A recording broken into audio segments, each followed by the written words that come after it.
This podcast is brought to you by Audible. Have you been wanting to read more, but don't seem to have the time? Well, with Audible, you can read your books without having to find the extra time in your busy schedule. Stuck in traffic on your way home from work? Why not marathon the Harry Potter books? In the gym and want to learn about the First Lady? Well, you can listen to Becoming Michelle Obama while doing leg day. And if you go to audibletrial.com/cultivate, you get a month free of Audible. That includes 1 credit that you can trade in for any audiobook of your choice, access to thousands of audiobooks free to listen to with your account, and best of all, you have access to all of your favorite podcasts in the app as well. So be sure to go to my link, audibletrial.com/cultivate. That's CULTIV, the number 8, to sign up for a free month of Audible and start reading today. Thank you, Audible, for supporting this show. We are Cultivate. Cultivate. We are Cultivate. The Oracle Network.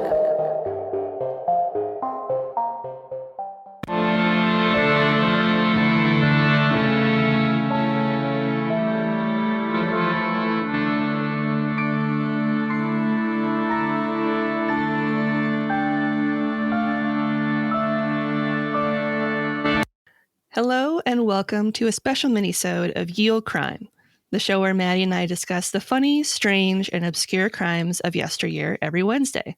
This special bi-weekly segment is called Can You Crack the Cramp-Word, which is slang for difficult or obscure term, which I thought was very fitting.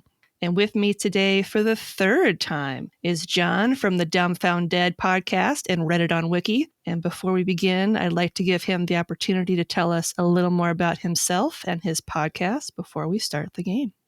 This is indeed my 3rd time being here, and I do not believe 3rd time is the charm. I will get every single thing wrong once again, but thank you again for having me. For those who haven't heard of me, I don't know how many times you probably hear me here again, but I'm John. I am one half of the Dumbfounded, where each month my good brother Patrick and we discuss some of the craziest and strangest way people die. Think of Darwin Awards, and there's a lot of puns, lots of laughter in that episodes.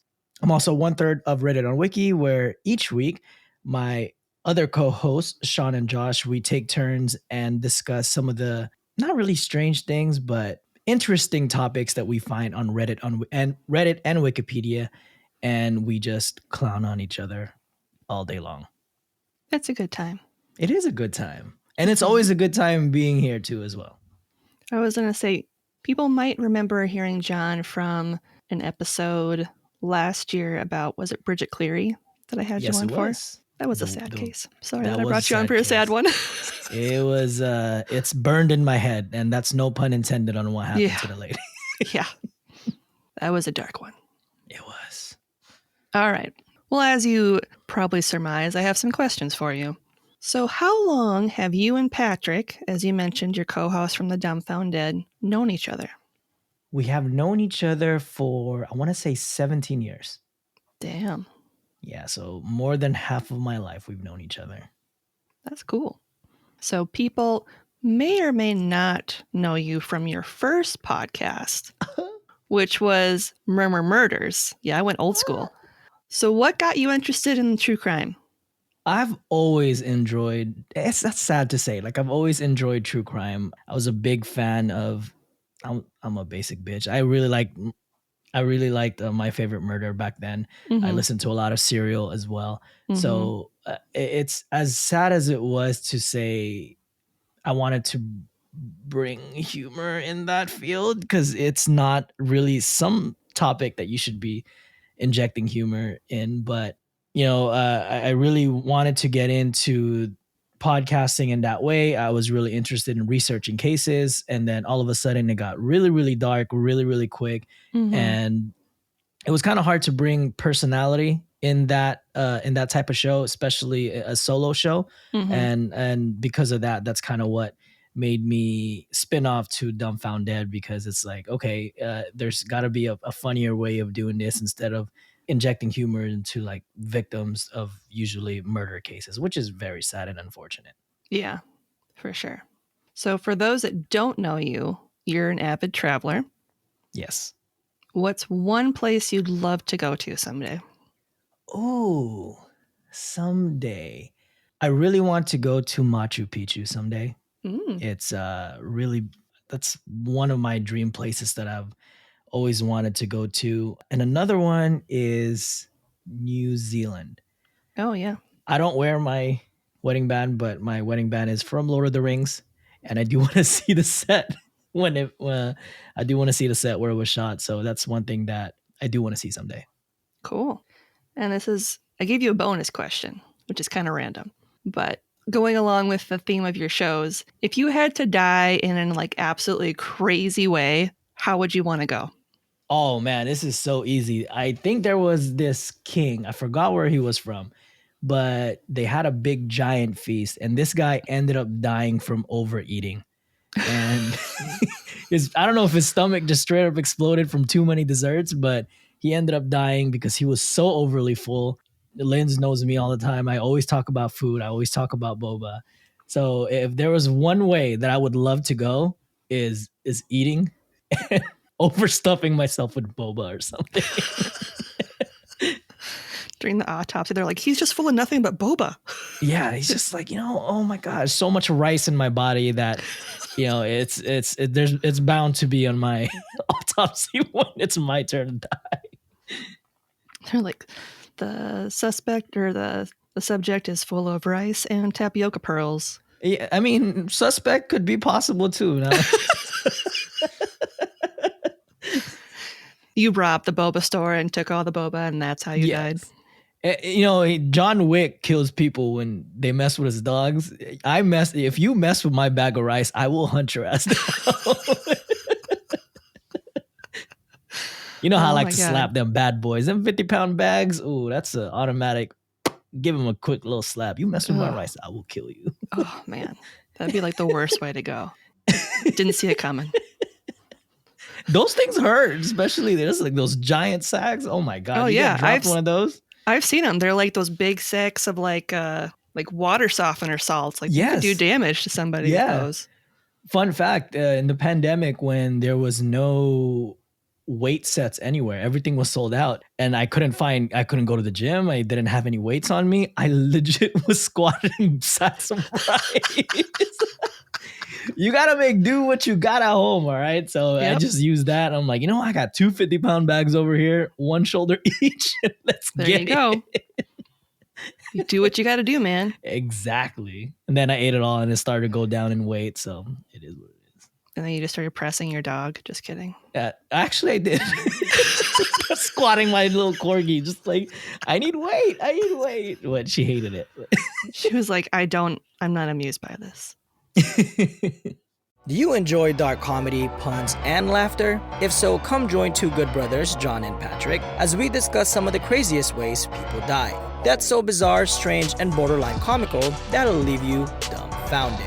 You can follow this podcast on all major platforms such as Apple Podcasts, Spotify, and many more. And make sure to follow us on social media on Instagram at The Dumbfounded Pod and on Twitter at TDFD Pod. And remember, think ahead, don't be dumbfounded. All right. You ready for try number 3? See if you can get any? It's not going to happen, Lance. I'm forever going to be wrong. But it'll be so fun along the way. Oh, gosh. Please don't cancel me for the eventual things that I'm going to say. This is a safe space. Judgment-free zone. So your first term, and I swear I didn't pick this on purpose. I did a roulette type thing. Your first term is not up to dick. Not up to dick. Not up to dick. Question. Is it hold on. Is this a sexual term? No. Okay, all right. So that I'm crossing that out. Not up to dick.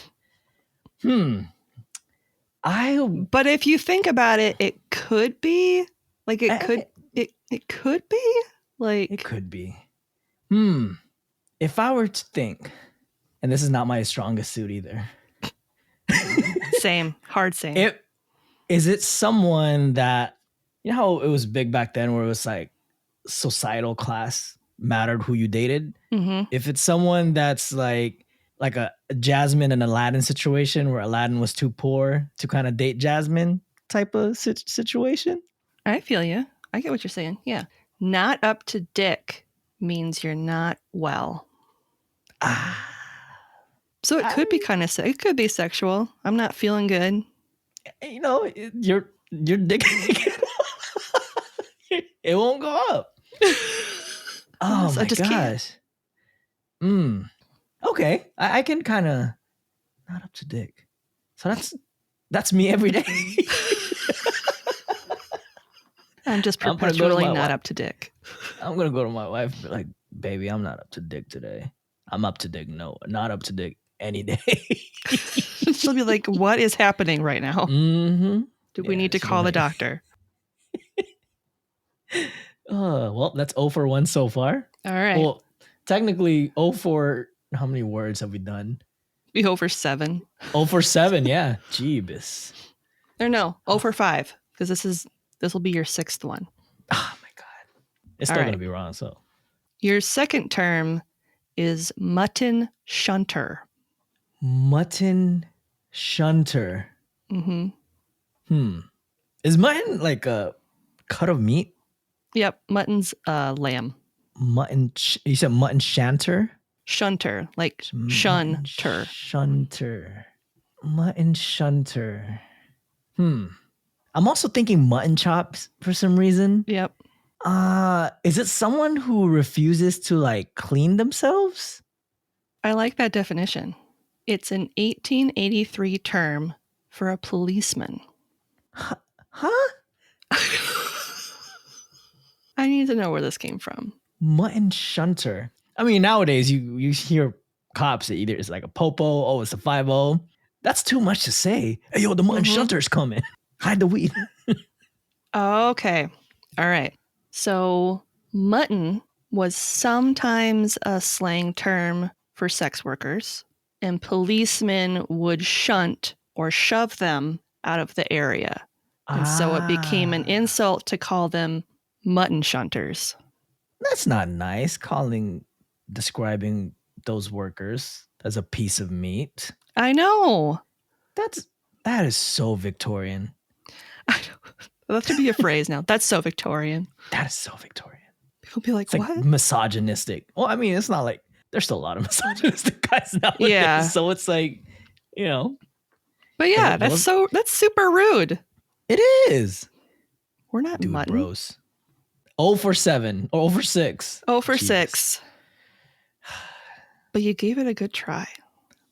You know what? I'm trying to go diplomatic this time around. I'm not trying to go for my usual route. So And I liked your logic for both of them. That's the hardest part about this is like usually the answers that are given make sense and make more sense compared to what they actually mean. right. I'm still mad about all the other words that we've discussed. And I'm like, dude, there's not how Sway. But Jules got one right. I'm so freaking She pissed did. about that. I know. Did Sean get one right last time? No. Oh, I figured. I was so bummed that he didn't get the dice one because I was like, oh, he'll get it. Maybe he'll get it. Oh, Because I figured it was a term that might have come up playing Dungeons and Dragons. Because it was devil's teeth, which was dice. And so I was like, oh, maybe he'll get it. He didn't get it. It do be like that sometimes. Did you do that on purpose for him? Yeah, I picked dice on purpose for damn him. So, and he was like, I could tell by the look on your face that I let you down. Oh, good egg, Sean. Oh, Shawnee boy. such a good egg. Well, I'd like to thank John for joining me today for Can You Crack the Cramp-Word? And before we go, can you tell our listeners where they can find you on social media? Yes, you can. Well, I got a few social media. So if you want to Plug them listen away. see if I can remember all of them. So if you want to listen to the Dumbfounded, again, we're on once a month. We're moving the days to every first Friday of the month. Haven't told my co-host, but you don't get a choice. You can find us on Twitter. We're only on Twitter at TDFDpod. And if you want to listen to Reddit on Wiki, we do release every Monday weekly. You can find us on Instagram and Twitter at Reddit on Wiki. You can also find us on TikTok at Reddit on Wikipod. And if you want a good website to access all those information without remembering every single thing, you can check us out on redditonwiki.com. Sounds good. Thank you again, as always. It's awesome to see you. And on that note, I'm Lindsay, and I'll see you next time with another tale as old as crime.